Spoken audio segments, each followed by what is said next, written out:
کیسے کل قیامت کے دن امام حسین کا سامنا کریں گے، کیسے لجپال نبی کا سامنا کریں گے، کیسے حضرت فاطمہ الزہرا رضی اللہ تعالی عنہا کا سامنا کریں گے کہ دیکھو میرا بیٹا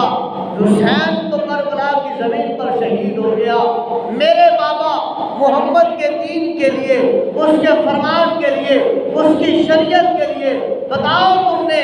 میرے اس بیٹے کی قربانی کو یاد رکھا یا بھلا دیا؟ بتاؤ میرے اس بیٹے کی قربانی پر تم نے کیا سبق حاصل کیا؟ اس وقت کیا جواب دیا جائے؟ تو غم حسین نے فرمایا، حضرت ام سلمہ رضی اللہ تعالی عنہ آپ ہی فرماتی ہیں کہ میں نے جنوں کو بھی حضرت حسین رضی اللہ تعالی عنہ پر روتے ہوئے سنا ہے، جنوں کو بھی۔ فرمایا ایھا القاتلون جہلا حسینا ابشروا بالعذاب تذلیل لقد رعیت علی لسان ابن داؤد و موسیٰ و حامل الانجیل۔ فرمایا میں نے سنا کہ جن کہہ رہے ہیں اے حسین علیہ السلام کے نادان قاتلوں، اے حسین کے قتل کرنے والوں، اے حسین کی آگ کو قتل کرنے والوں، اے اہل بیت کے ساتھ ظلم و ستم کرنے والوں، سنو تمہارے لیے سخت عبرتناک عذاب کی بشارت ہے، تمہیں سخت عذاب میں مبتلا کیا جائے گا۔ اور فرمایا بے شک لعنت کیے گئے ہو،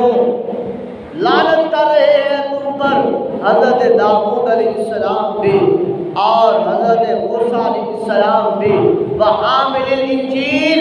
اور جس کے اوپر اللہ نے انجیل کو نازل کیا ہے حضرت عیسیٰ روح اللہ علیہ السلام، وہ بھی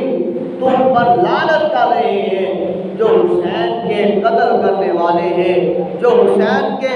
قاتلوں کے ساتھ کھڑا ہونے والے ہیں۔ اگر ہم یہاں تک کہہ دیں تو اس میں کوئی بعید نہیں ہے، آج بھی کوئی یزید کے دفاع میں کھڑا ہوگا، قیامت تک جو یزید کے دفاع میں کھڑا ہوگا کہے گا کہ یزید حق پر تھا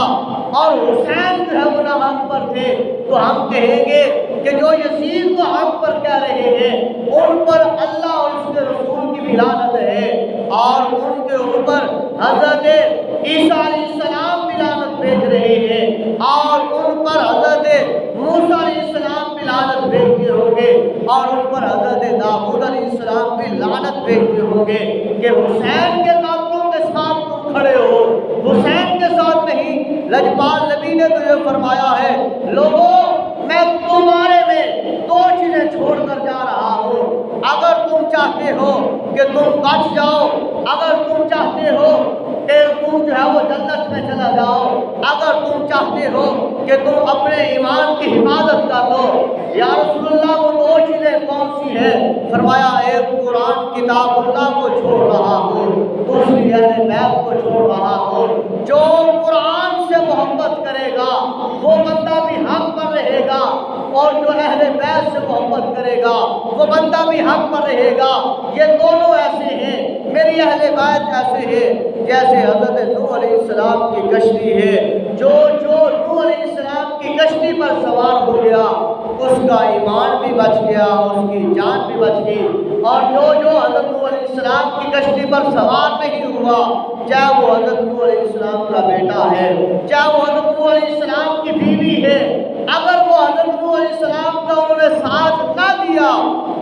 اللہ نے ختم کر دیا، برباد کر دیا، تباہ کر دیا۔ فرمایا اسی طرح تم قرآن کو اور اہل بیت کو جب تھام کے رکھو گے، فرمایا تمہاری جان بھی بچ جائے گی، تمہارا ایمان بھی بچ جائے گا۔ اور یہ نہیں ہے کہ قرآن کو پکڑ لیا ہے اہل بیت کو چھوڑ دیا ہے تب بھی ٹھیک ہے، نہیں، یہ نہیں ہے کہ اہل بیت کو پکڑ لیا ہے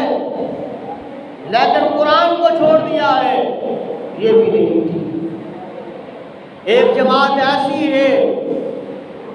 جو قرآن کو جس نے تھاما ہے، قرآن سے محبت ہے، قرآن پر عمل ہے، اہل بیت سے پیار نہیں ہے، اہل بیت سے محبت نہیں ہے۔